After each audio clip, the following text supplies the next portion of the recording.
Ni afisa mtendaji mkuu wa DAWASA anasema kuwa wameanzisha mradi utakaodumu kwa takriban miaka 5 ambao unakwenda kuondoa changamoto ya upotevu wa maji ambao umekuwa ukitia hasara serikalini.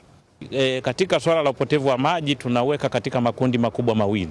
Upotevu wa maji ambao tunaona kwamba ni ule unaoonekana kutokana na shughuli mbalimbali kama za upasukaji wa mabomba au na maji kumwagika kutoka kwenye miundombinu ya DAWASA, tunauita physical loss.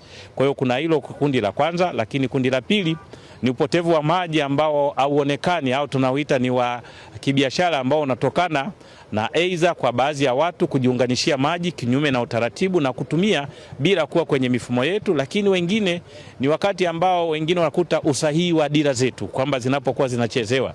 Kwa hiyo tunaita ni aina ya pili ya upotevu wa maji ambao hauonekani. Kwa hiyo katika mkakati wetu umeaitisha shughuli mbalimbali tutakazozifanya katika kipindi hiki kuweza kuhakikisha kwamba tunashusha kiwango cha upotevu wa maji kwenda kwenye kiwango ambacho kinachokubalika ambacho ni kati ya 20% hadi 25%.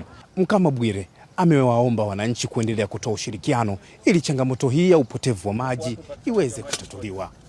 Kwa hiyo tutoe tu wito kwamba tumeanza kazi hii, tuombe ushirikiano kwa wananchi mbalimbali, kwa wenzetu kwenye serikali za mitaa ambao tunashirikiana nao vizuri sana, tuweze kupita sasa kwenye maeneo mbalimbali na kuanza kufanya utekelezaji.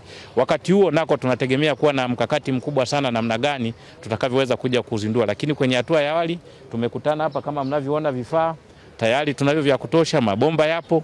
Kwa hiyo muda wetu mwingi sana upotevu wa maji huko mtaani, na sisi kama DAWASA tumeamua kutoka ofisini timu zote. Kwa mujibu wa taarifa ya mdhibiti na mkaguzi wa hesabu za serikali CAG, imeonyesha kuwa upotevu wa maji umeendelea kuongezeka kwa 35% ambao umegharimu hasara serikalini kwa zaidi ya shilingi bilioni 248. Mimi ni Joseph Mpangala, Azam News, Dar es Salaam.